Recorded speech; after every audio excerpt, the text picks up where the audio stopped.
just start.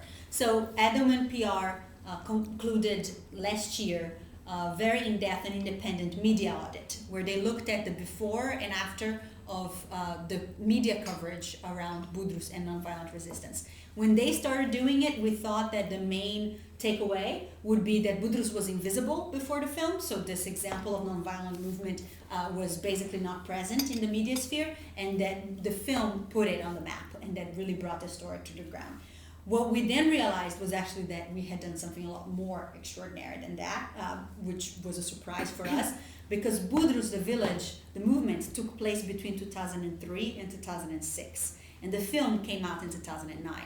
And so between 2003 and 2004, not so much 2005 and 2006, but during the beginning of Budrus, there was actually quite a bit of coverage of what happened in the village, the protests.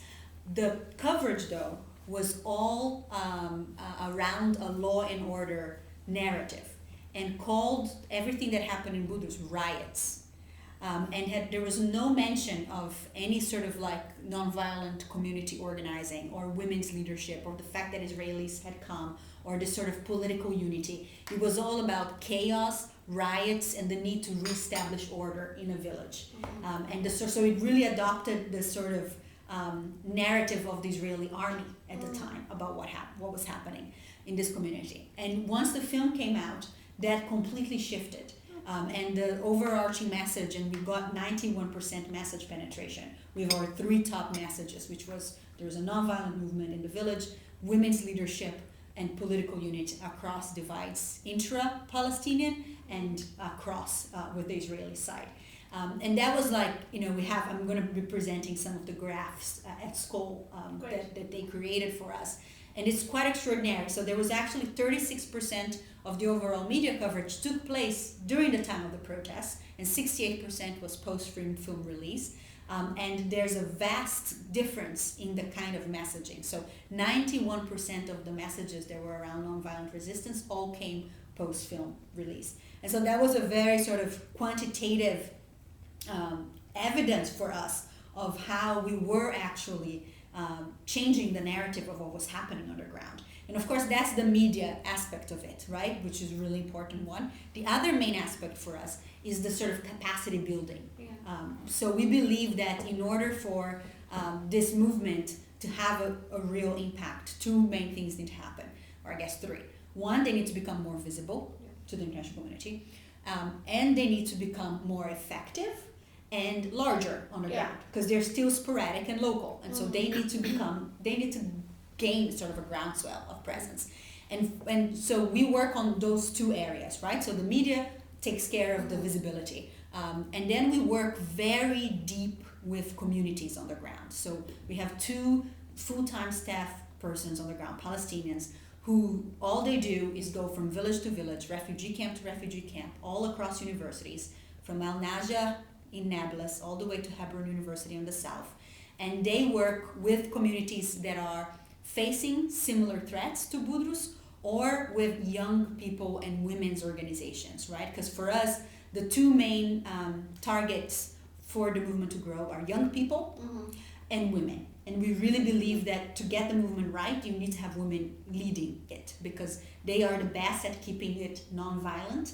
They are very strategic in how they organize the community to keep that going and to basically keep the community afloat when they're facing all of the backlashes of launching a resistance campaign. Because and also, it doesn't look so good in the media, assaulting women. Exactly. And it's a lot less likely that the Israeli army... You can always say, oh man, he started it, he threw rocks. Even kids, those boys, they threw rocks. Totally. These defenseless women, really? Yes, exactly. It's a lot less likely. And the Israeli army has a harder time, and they know that they have a very hard time with women on the front lines.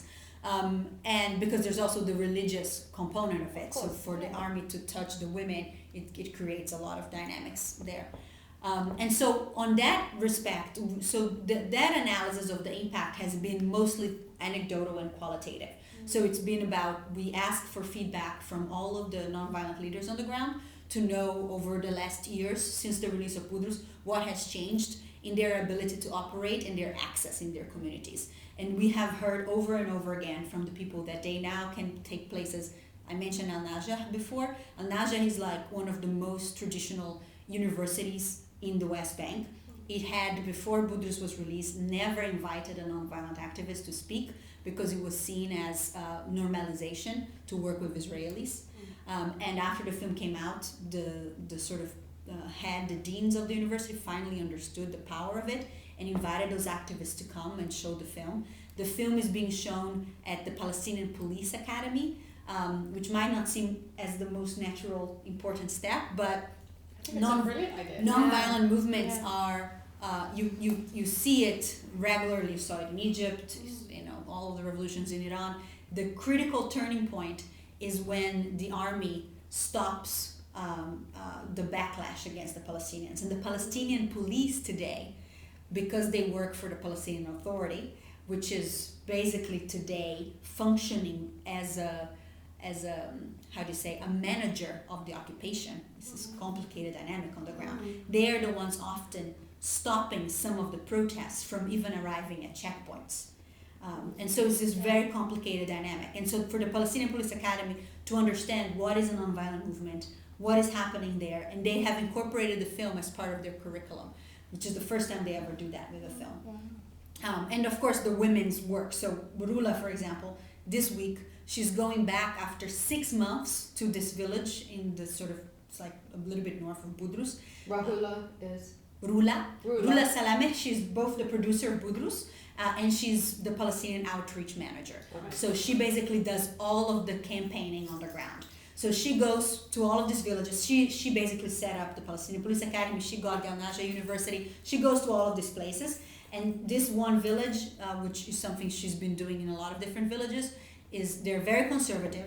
She goes in, she first does a screening of Budrus for all the men in the village because the women are not allowed to be part of it. And she shows the film and she talks to them about whether she can show it to the women. And they've seen the film, they like it. So she shows it to the women only separately. And then she gets them both to come together, the entire village, after they see the film separately, watch the film together and have a discussion about women's role in nonviolent resistance. And over again, she has done that. There's one village called Walaje where that happened, and so they usually have demonstrations on Friday. That screening was on a Tuesday. That Friday, they had their most disciplined and well-attended demonstration in their entire sort of struggle. And so it has a direct impact on how this community is organized. And we have been hearing that sort of over and over again. Now, of course, this is a long process, right? It's not. We're not. But you're providing them with really powerful role models. Exactly. That they can actually relate. Exactly. So it's not. So we feel very confident that on the sort of metrics under which we are measuring the success of our work, we are making significant strides. Now we're operating in a highly divided conflict. That is not something that is going to get solved tomorrow. And it's certainly not going to get solved tomorrow by a political decree by any political leader, because there just isn't the space right now for that kind of work. So we're really building the sort of groundwork for there to be change. And that change is going to be progressive and it's going to be slow. It's not going to be something that is going to happen overnight. And I think that is why often, in my experience with people, it can be very frustrating, right? Because you want to see, but nothing has changed. It's getting worse, and it's like, this is a complicated. This is not something that you're going to see. Yeah, on the political level, but things are getting worse. But capturing that kind of data is really important. Yeah. I don't know. Have you introduced Julia to Julia Orchid?